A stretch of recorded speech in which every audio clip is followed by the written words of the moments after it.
Assalamualaikum warahmatullahi wabarakatuh. Alhamdulillahilladzi la haula wa la quwwata illa billah. Asyhadu an la ilaha illallah wahdahu la syarikalah wa asyhadu anna Muhammadan abduhu wa rasuluhu la nabiyya ba'dah. Allahumma shalli wa sallim wa barik ala nabiyyina Muhammad wa ala alihi wa ashabihi wa man tabi'a sunnatahu ila yaumil qiyamah. Para jamaah salat subuh Masjid Baitur Rahim yang semoga selalu dirahmati Allah. Marilah kita senantiasa untuk memanjatkan rasa puji dan syukur kita hanya kepada Allah atas segala kenikmatan yang sampai pagi ini kita rasakan, atas terbangunnya kembali raga kita setelah beberapa waktu diistirahatkan oleh Allah. Yang semua itu sangat wajib kita syukuri karena nilainya yang tidak terhingga untuk kita. Bayangkan apabila tubuh kita pagi ini tidak bisa kembali bangun, atau bahkan ada beberapa bagian tubuh saja yang tidak berfungsi dengan semestinya, maka itu akan menjadi halangan yang cukup besar untuk kita dalam melakukan beberapa hal. Makanya apapun yang ujian-ujian yang sedang terjadi pada diri kita, sesungguhnya banyak sekali hal yang seharusnya bisa kita syukuri dibandingkan kita mengeluhkan tentang ujian-ujian yang sedang kita hadapi. Kemudian salawat dan salam semoga selalu tercurah kepada junjungan kita Nabi Muhammad SAW, suri tauladan kita yang telah ditugaskan oleh Allah untuk mencerahkan kita semua, sehingga kita tercerahkan atas ilmu-ilmu Islam yang beliau bawakan, dan tentunya menjadi wasilah kita untuk merasakan nikmat yang sangat luar biasa dari Allah, yakni nikmat iman dan Islam, tentunya atas risalah yang beliau bawa. Semoga kelak amal ibadah yang landasannya adalah kita mencontoh dari beliau, itu akan menjadi salah satu penyebab turunnya ridha Allah di dunia dan sebab turunnya rahmat Allah di akhirat nanti. Bapak Ibu jamaah yang dirahmati Allah, seorang manusia dalam membangun rumah tangga memang fitrahnya adalah terjalin karena rasa cinta antar satu dengan yang lainnya. Nah, rasa cinta ini bisa tumbuh karena dimulai dari ketertarikan, baik secara fisik maupun secara akhlak yang baik. Karena ketertarikan inilah kemudian tumbuh rasa cinta. Karena fisik yang cantik, fisik yang tampan, mata yang indah, dan lain-lain. Namun apabila kita mencintai seseorang karena karakternya, karena akhlaknya yang lemah lembut, penyabar, tidak pemarah, kemudian setia gitu, itu juga akan menumbuhkan rasa cinta. Namun setelah kita menikah, seiring berjalannya waktu, itu semua bisa berubah. Fisik yang semakin tua, kemudian tidak secantik dulu lagi. Karakter yang sudah mulai berubah karena faktor lingkungan yang menempa dirinya, tidak sesabar dulu lagi. Sedikit lebih temperamen gitu misalnya. Namun kita masih memilih untuk bertahan begitu dengan orang itu, dengan suami atau dengan istri. Nah, itu kenapa? Ternyata dalam hal ini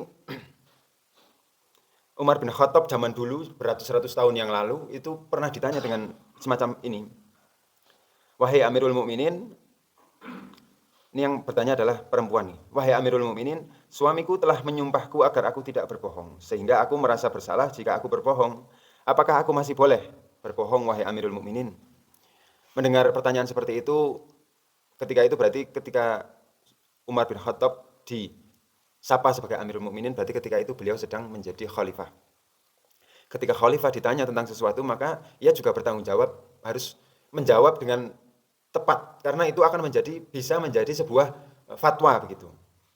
Maka sahabat Umar pun menjawab, ya silahkan berbohong kepada kita atau sebagai suami. Jika salah seorang dari kalian atau dari istri itu tidak suka kepada seseorang dari kami, maka jangan katakan itu kepadanya. Karena rumah tangga yang dibangun di atas rasa cinta itu sangat sedikit. Namun manusia biasanya menjalin hubungan itu karena Islam, hubungan nasab, dan berbuat baik. Yang perlu digarisbawahi adalah kalimat yang terakhir, yakni nasihatnya Sayyidina Umar ini, rumah tangga yang dibangun di atas rasa cinta itu hanya sedikit.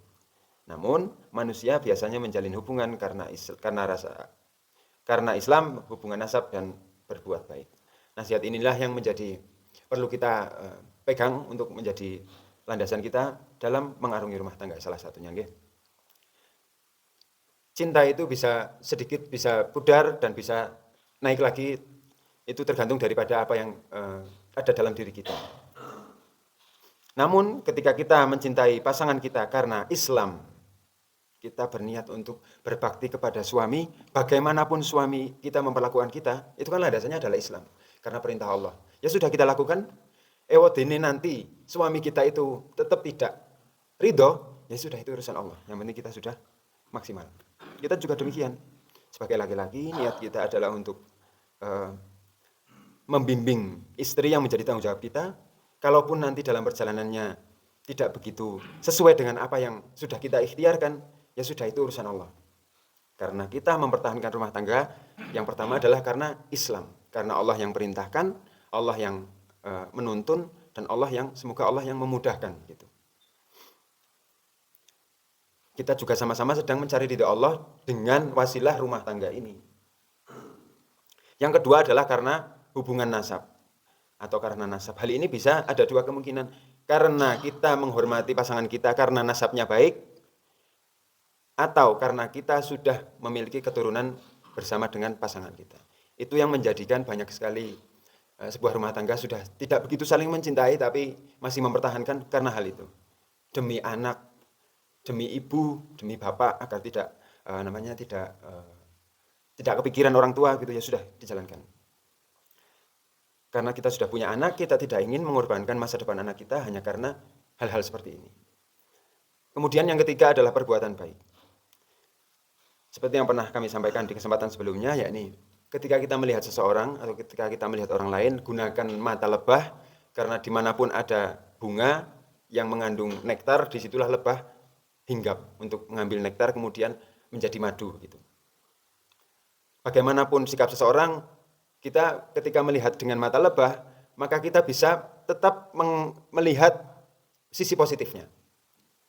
Namun sebaliknya, apabila kita melihat seseorang dengan mata lalat, sekalipun lalat itu berada di taman bunga, yang dia hinggapi adalah tempat sampah yang ada di pojokan. Seberapa baiknya orang lain ketika kita melihatnya dengan mata lalat, maka ada saja kekurangan yang bisa kita lihat, bahkan bisa kita gunjingkan di belakangnya. Namun apabila kita melihat pasangan kita, kalaupun sekarang begini, toh dulunya juga baik kok, makanya saya dulu cinta dengannya, karena dulu saya suka dengan perangainya yang seperti itu, yang sabar, yang tidak pemarah. Semoga ketika sekarang dia mulai berubah, ya saya mohonkan kepada Allah, karena Allah yang membolak-balikan hati manusia, semoga dia dikembalikan ke jalan yang baik.